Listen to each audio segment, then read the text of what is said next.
Inventamos periodos y divisiones cronológicas en un intento de comprender cómo llegamos aquí en términos geológicos, ecológicos o históricos. Por eso tenemos palabras como precámbrico, cenozoico, cuaternario u holoceno. Como hasta hace poco definíamos el periodo en que actualmente vivimos. Aunque cada vez haya más estudiosos e investigadores insistiendo en que ya se trata de un nuevo periodo, al que han bautizado como Antropoceno.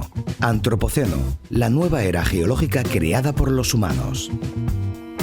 Actualmente, de acuerdo con muchísimos académicos y la mayoría de los libros de texto del planeta que hablan de los tiempos geológicos, nos encontramos en el Holoceno, un periodo perteneciente al Cuaternario que comenzó hace 11.700 años, cuando los glaciares comenzaron a retirarse y la Tierra comenzó un proceso de calentamiento que se ha agudizado en el último siglo gracias a la actividad de una especie en particular, a la que tenemos el gusto de pertenecer.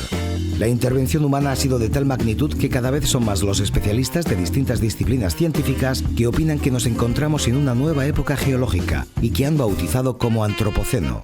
De hecho, existe un grupo de trabajo del Antropoceno, GTA, conformado por 37 miembros que está proponiendo el año 1950 como la fecha de inicio de este periodo, debido a que fue la década en que se iniciaron los experimentos nucleares en la atmósfera, dejando una marca indeleble en el planeta de nuestra presencia. Sin embargo, se trata de un debate que no ha concluido del todo, aunque ya nadie dude de la marca imborrable de la presencia humana en el planeta. Pero veamos las otras fechas propuestas por geólogos, ecólogos e historiadores. Algunos proponen como fecha de inicio del Antropoceno hace unos 7.000 años, cuando en diversas partes del mundo surgieron la agricultura y la ganadería, contribuyendo desde entonces al aumento progresivo de la temperatura. Otras fechas postuladas serían las del descubrimiento de América o la del comienzo de la Revolución Industrial en el siglo XVIII. Pero el consenso es más fuerte en torno al siglo XX, por el incremento de la temperatura global debido a la quema de combustibles fósiles, la masificación del plástico a niveles casi extraplanetarios, la drástica modificación de la superficie planetaria debido a la actividad agropecuaria e industrial, el sobrepoblamiento y la masiva extinción de especies gracias a la actividad humana. El punto cero que daría inicio a la época de los humanos, propuesto por 30 de los 37 miembros del GTA a la Academia Internacional de Ciencias de la Geología, sería 1950, por ser el año de las pruebas atómicas y en el que la lluvia radioactiva causada por plutonio, un material creado por el ser humano a partir del uranio, marcó las capas geológicas de la Tierra. La etimología no puede ser más obvia. Anthropos, hombre, y cenes, reciente. Esta edad del ser humano sería algo más que una era, como algunos periodos humanos como el Paleolítico o la Era Moderna, pero menos que un periodo, como el Cuaternario. Sería una época. Puede parecer un tema de especialistas, pero la aceptación por consenso del Antropoceno podría tener implicaciones que irían más allá de los congresos científicos y de los libros de texto. Por ejemplo, en el marco legal podría afectar diversos acuerdos internacionales relacionados con el manejo de los mares y territorios costeros, o también en la manipulación de los gases de efecto invernadero. Sin embargo, no todos los expertos están de acuerdo con esta figura, como puede observarse en esta declaración de la experta en estratigrafía Whitney G. Houghton, que dice: el término antropoceno está más cerca de la cultura pop que de la ciencia. La cuestión crucial es especificar exactamente cuándo los seres humanos comenzaron a dejar su huella en el planeta. La era atómica, por ejemplo, ha dejado rastros de radiación en los suelos de todo el mundo, mientras que a mayor profundidad de los estratos de roca, la firma de la agricultura en Europa puede detectarse ya en el año 900. El antropoceno es una expresión que llama la atención, pero desde lo geológico necesita de hechos reales que se ajusten al código actual. Más allá del debate científico y de los términos, lo cierto es que hemos dejado nuestra huella en la geología del planeta. Intentemos evitar empeorarlo. Bueno, pero volviendo, recién escuchábamos un audio que te proponíamos que tiene que ver con esto del antropoceno, que quizá, bueno, por lo menos para mí, me puse a indagar, no lo tenía muy atento. Hay como tiene que ver con los extractos del suelo. Bueno, sí. Yo en eso estuve floja, no indagué, pero quería que me lo cuente ella en realidad, que lo explique sencillo, ¿no? Como básico, bueno, como para que lo podamos entender. A ver qué puedo hacer. En realidad, creo que el audio fue muy claro, lo pone con claridad. Hay una intencionalidad del audio, pero sí. Bueno, después me contás. La idea del antropoceno es que es una nueva época geológica propuesta. Ustedes saben que la geología se divide en periodos, épocas y demás. Es una forma de organización que tiene la escala del tiempo geológico. Y el antropoceno es una nueva época que propuso un químico, Crutzen, en el año 2000, para definir un nuevo periodo en el que el hombre se ha constituido como una de las fuerzas geológicas más intensas, es decir, que hemos pasado a ser un agente geológico.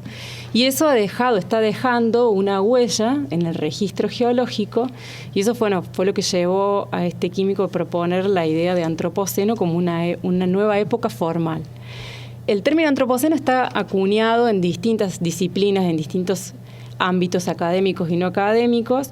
Yo creo que en el que más resistencia tiene es en el campo de las ciencias de la Tierra, precisamente por esto que escuchábamos en el audio, que para que uno pueda definir una época tiene que definir lo que se llama estratotipo, que es un nivel de sedimentos tipo que se use como referencia para poder localizar otros niveles que sean temporalmente equivalentes en el resto de los lugares del mundo, y para eso ese nivel tiene que tener una característica que sea distintiva y perdurable en el tiempo. Y eso es lo que les está costando definir. Y eso tendría que ser sin intervención humana, digamos. Precisamente esto es un registro de algún proceso con intervención humana que perdure en el tiempo. Por eso proponían ahí esto del registro de las explosiones nucleares y demás, que dejan un registro, una composición, dejan una serie de elementos en los sedimentos para ese momento particular de nuestra historia, y eso hace que ese nivel sea un nivel de referencia. Por eso lo proponen a partir de 1950. Entonces está costando un poco esto de definirlo por los estratígrafos, que son los que se encargan de definir el antropoceno. Pero en otros ámbitos, por ejemplo, los sociólogos lo han acuñado desde hace tiempo y es algo que no se discute, digamos. El antropoceno está y existe y no hay dudas de eso. Lo que no está es esa definición formal que es a la que los geólogos, los investigadores de la ciencia de la Tierra aspiran aún. ¿Podría ser, por ejemplo, los escombros y el hormigón? Eso es un registro del antropoceno. De hecho, cuando uno va caminando por el río empieza a ver los estratos. A mí me pasó hace muy poquito en Jesús María. Uno va viendo los estratos y ve cosas que son del Cuaternario, los sedimentos clásicos que uno ve siempre. Y si uno mira, presta atención por encima, a veces logra ver algunos estratos que son sedimentos. Yo no veo que van pasando. ¿Cómo puedo ver eso? Porque ¿Cómo puedes ver eso? Sí. Por ejemplo, en un estrato, un sedimento que tiene clastos, cantos rodados, o ves una pared, una barranca de un río.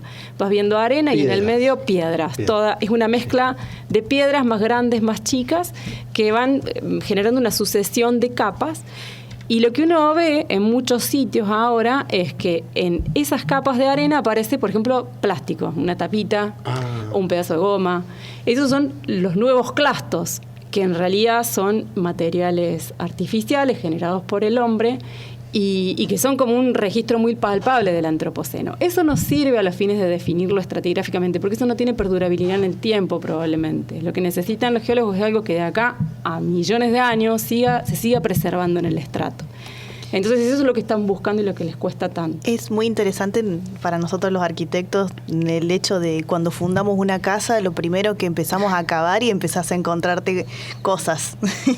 No sé si, o distintos tipos de piedras, yo por ahí conozco poco en realidad, pero lo que, muy bueno, cómo varía también el suelo en lo que es Carlos Paz, también en distintas zonas. La otra vez, en una obra, en una demolición que estaba, había tosca en el piso, y era que parecía como si fuese un hormigón, porque es como que no tenía ninguna forma, y es como que tomaba todo.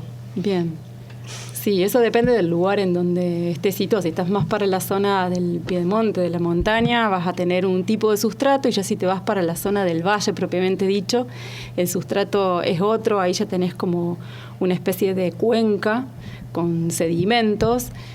Y para el lado de las laderas, cuando uno ya sube un poco en la montaña, tanto para el este como para el oeste, lo que tenés es lo que se denomina basamento cristalino, que es la roca un poco más dura, que puede estar más rota o menos rota, pero que ya tiene otro tipo de características. Me imagino que para ustedes debe cambiar las condiciones sustancialmente, encontrar una u otra cosa. Sí, eso también, y también ver estrategias o la forma de qué herramienta y cómo se interviene también en un espacio así. Claro. Sí, yo soy más rudimentario, pero voy a hablar. Uno cava y busca el manto resistente para que la casa no caiga. Sí. Pero lo que me estabas contando me parece maravilloso, porque, no, en serio te lo digo, porque, claro, la Tierra empieza a hablar. Ahora, dijiste millones de años. Para que un geólogo llegaremos a ver eso que pasa, porque, claro, estamos hablando en el flyer que largamos así de alguna manera como para ilustrar. Claro, son muchos, yo no voy a llegar a eso, me está diciendo Milén, yo no llego. ¿Cómo, pensando en ese parámetro y... No, yo tampoco lo sé. La verdad que los pronósticos son bastante desoladores. Yo no creo que lleguemos a tanto. No, pero es a lo que aspiran, sí. Digamos, es como a lo que miran, lo que están mirando los estratígrafos, que son una serie de requisitos que tienen que cumplir para que esto se pueda definir como un estratotipo. De todas formas, me parece que la mirada de la geología o de las ciencias de la Tierra es una de las más pobres. Sigue siendo, y porque sigue siendo una mirada como muy técnica, muy disociada de lo que es lo social, o sea, es una mirada que está muy centrada en la Tierra como un objeto de estudio, como un objeto que no tiene vida, completamente inerte. Y bueno, precisamente lo que la geología política propone es cambiar un poco este abordaje y es empezar a pensar, poner el foco en la interacción entre la naturaleza y la sociedad. Y así aparece como una especie de campo emergente en el que se atraviesan varias disciplinas. Uno podría pensar como una especie de abordaje interdisciplinar, una forma de pensar la geología de manera interdisciplinaria, en donde intervienen investigadores o académicos de las áreas de la ciencia de la Tierra, geólogos, pero también geógrafos, historiadores, sociólogos. Agrónomos, sí, digamos. Claro. Es como que las ciencias tradicionalmente divididas no alcanzan a dar respuesta a la complejidad de esto que estamos generando. No, y esto es porque si uno lo piensa, perdón, sí, pero está bien. A ver, ¿de dónde surge lo de la geología política? Yo creo que surge a partir de estos debates del antropoceno que hoy en día son omnipresentes. Entonces, la idea es pensar que el hombre se ha transformado en una fuerza geológica, una de las más potentes. Entonces, es imposible... Y más disruptiva también, ¿no? Y más disruptiva. Destructiva, sí. Es como que... a ver, hay una cosa súper interesante que es que uno fue, con el avance del conocimiento, fue pasando de comprender los procesos geológicos. Me refiero a esto hace siglos, digamos, cuando... en estudios de hace siglos de lo que eran las ciencias de la Tierra, que eran estudios mucho más integrales, que involucraban la geología, pero también la botánica y demás, se pasó de pensar en procesos que que fueran generados en tiempos inmediatos, es decir, del catastrofismo, es decir, la idea de que una montaña se generaba de un día para el otro. Con el tiempo se empezó a comprender que los procesos geológicos eran procesos de largo plazo, eran procesos que se iban dando muy lentamente, salvo algunos como por ejemplo erupciones volcánicas o terremotos, que son cosas así catastróficas. Los procesos eran muy lentos.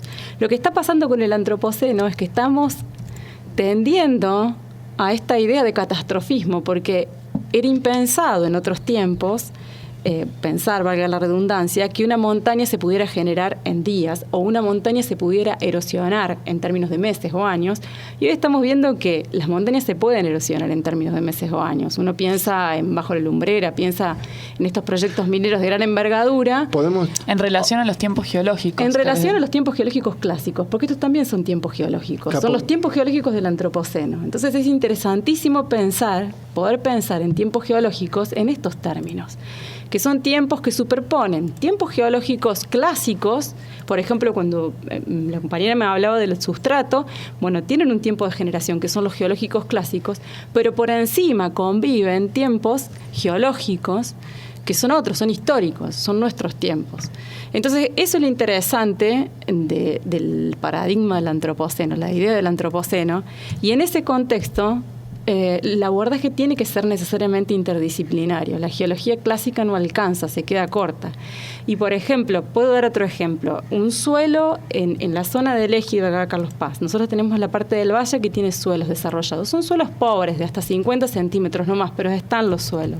¿50 centímetros? ¿Qué significa? De profundidad. Pero los de suelos, profundidad desde el suelo tiene una serie de horizontes de desarrollo que lo definen, y luego uno pasa al regolito y a la roca madre. que es la roca que le da origen. Uno necesita mucho tiempo para que esa roca se desagregue. Los 50 centímetros puede ser, a ver si digo, de hojas que caen, de se va armando tierra o que, es un proceso complejo, porque el proceso de formación de suelo requiere de una roca madre, que puede ser una roca dura o puede ser también un sedimento, que va con el tiempos geológicos, miles, cientos de miles de años, transformándose, meteorizándose, interactuando con raíces, por ejemplo, va incorporando materia orgánica, hojas, lo que va cayendo, y todo eso va haciendo que se transforme la roca madre, que era una roca que no tenía, que era inerte, no tenía vida, en algo con vida y en algo que está meteorizado y que tiene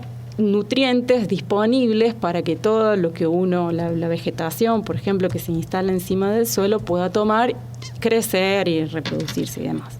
Entonces, si uno piensa en los suelos que tenemos en el Ejido, si uno los analiza desde la perspectiva de la geología clásica, los procesos de degradación o de deterioro de los suelos son procesos a escala geológica. Pero hoy en día podemos tener dos zonas muy similares con un suelo desarrollado de unos 50 centímetros y que su potencial de preservación cambie drásticamente en función de lo que pase encima de ese suelo, es decir, lo que esté pasando en el territorio.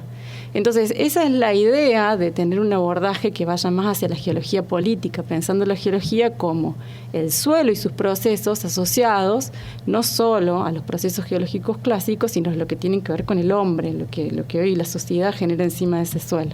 Esa es más o menos la idea.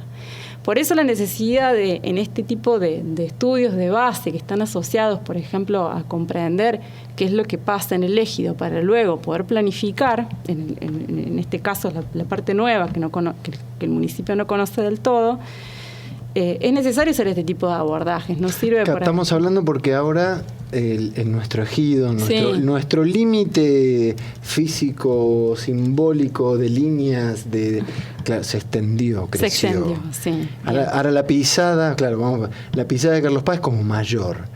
Nuestro límite entre el vecino y el que está al lado, no hablo del vecino de que está enfrente, sino vamos a pensar en la ciudad, ha crecido, se triplicó. Y de pronto tenemos una superficie de tierra abarcando mucho más suelos que nunca se tocaron, que no han sido intervenidos más que por la lluvia, la tierra y el viento, y ahora vamos a nosotros a pisar sobre ellos. Claro. Eso, y también habrá suelos que sí se han tocado, y hay que ver cómo se han tocado y cómo se siguen tocando, claro. Entonces, a ver, todo esto que vos decís tiene que ver con la planificación, qué vamos a hacer con los suelos, pero también el estudio de base tiene que tener una mirada que incluya qué está pasando con esos suelos hoy en día. Y ahí quería llegar. A ver. Quería que nos cuentes, ¿qué es un estudio de base? A ver, en general...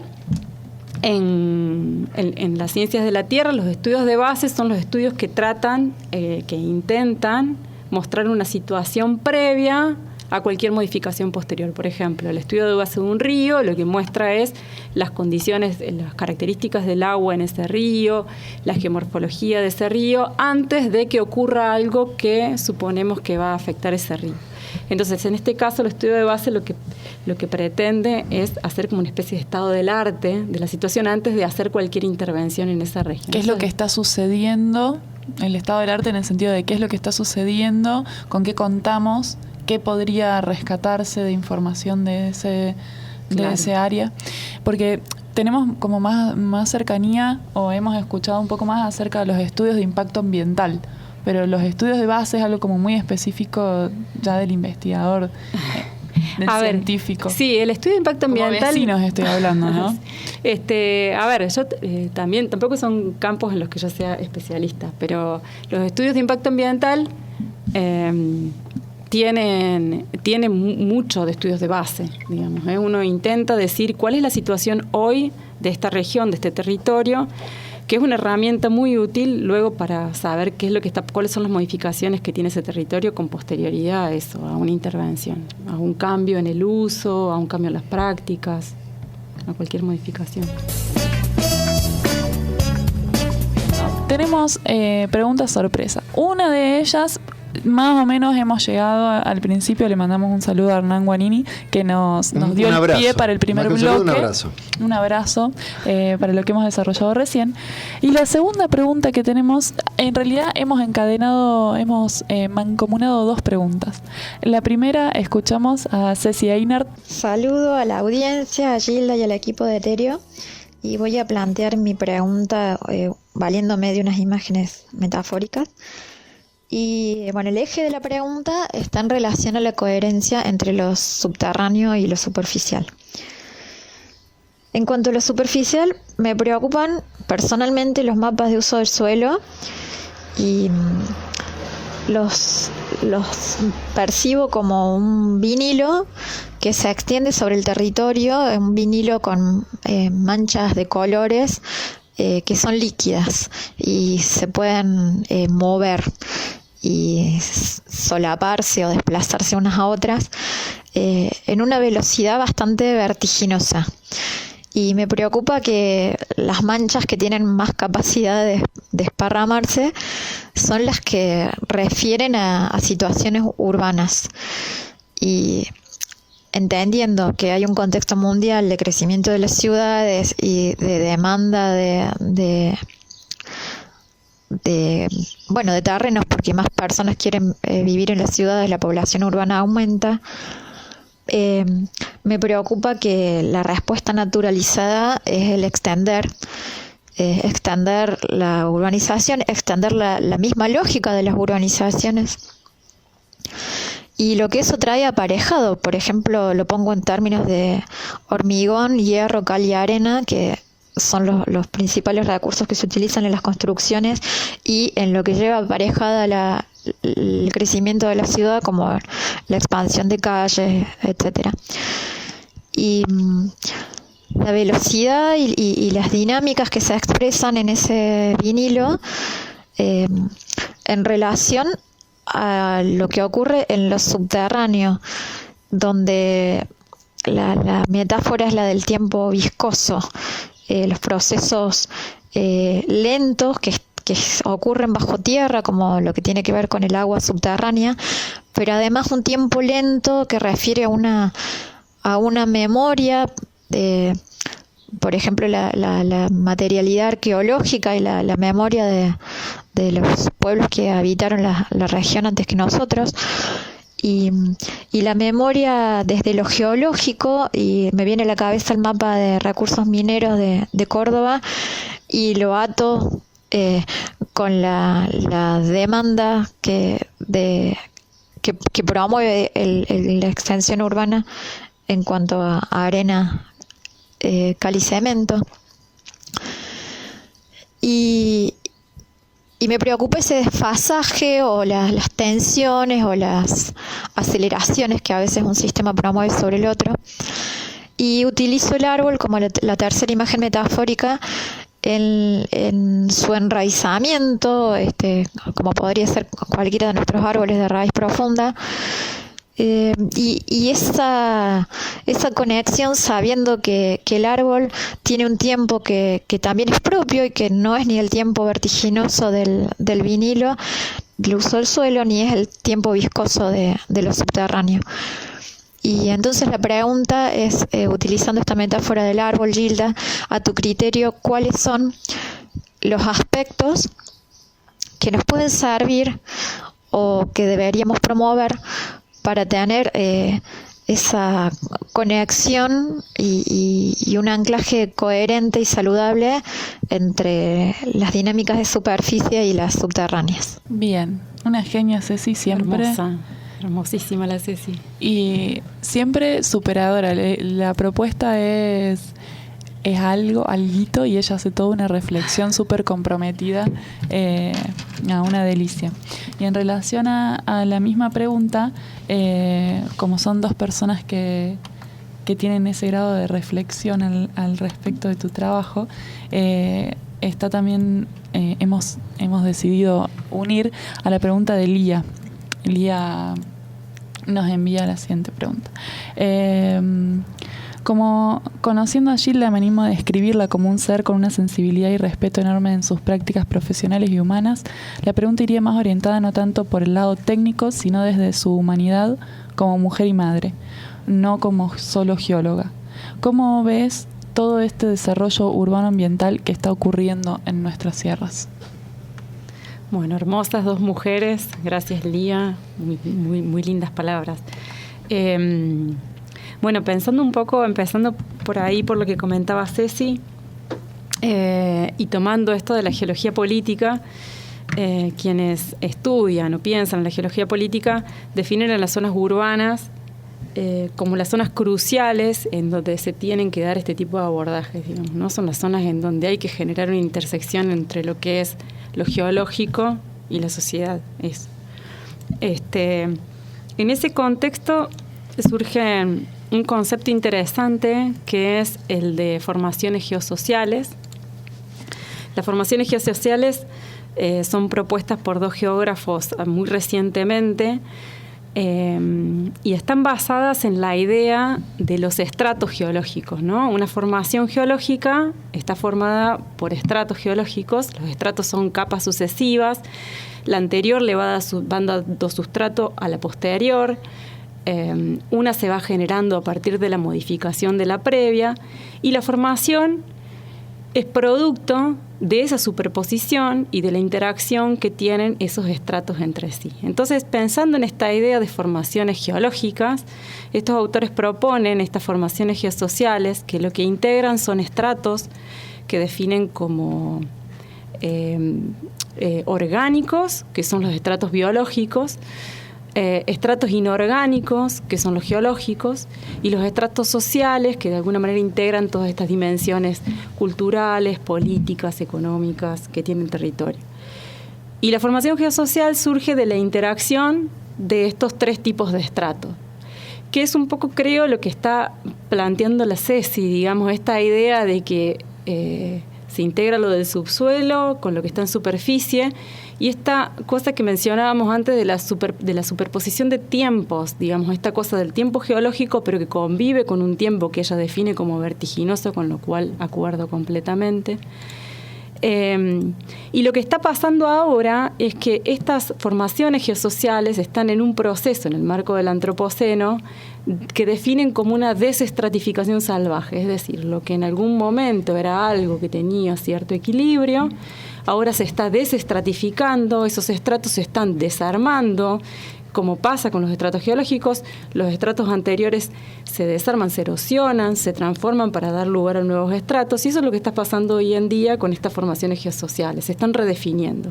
A mi criterio, para un lado que no nos conviene, digamos, un lado que no me gusta. Para nada. Para nada.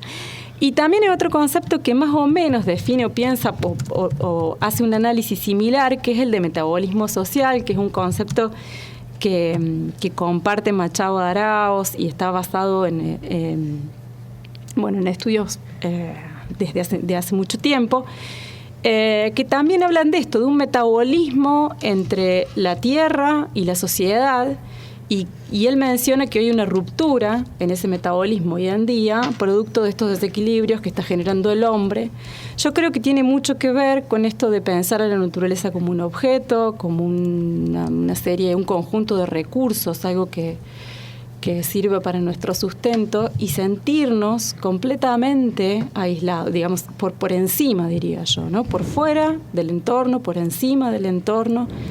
Y creo que a eso también apuntaba un poquito la Lía, digamos, esta idea de, preguntando cómo lo veo yo. Bueno, yo veo que hoy en día lo que tenemos es una gran disociación, esta cosa de nosotros como sociedad totalmente desvinculados de la naturaleza a nuestro servicio, una idea por ahí un poco fantasiosa de que podríamos vivir con artefactos completamente artificiales, producir nuestros recursos a partir de las tecnologías. Y yo personalmente creo que el camino no es, si bien acuerdo con los avances tecnológicos, creo que han beneficiado a la sociedad desde hace un tiempo muchísimo, no nos podemos basar en esta idea de que la tecnología va a resolver todos los problemas que hoy tenemos en el marco de esta crisis ambiental que es avasalladora. Y bueno, creo que todo esto de la idea de la urbanización, de cómo pensar el desarrollo urbano en la región, en Punilla, tiene que tener una base en esto de pensarnos como parte de la naturaleza, como parte del territorio. Si nosotros nos seguimos pensando como por fuera del territorio y viendo la naturaleza de manera aislada, estamos al horno. Sí, me parece que no vamos para un buen puerto.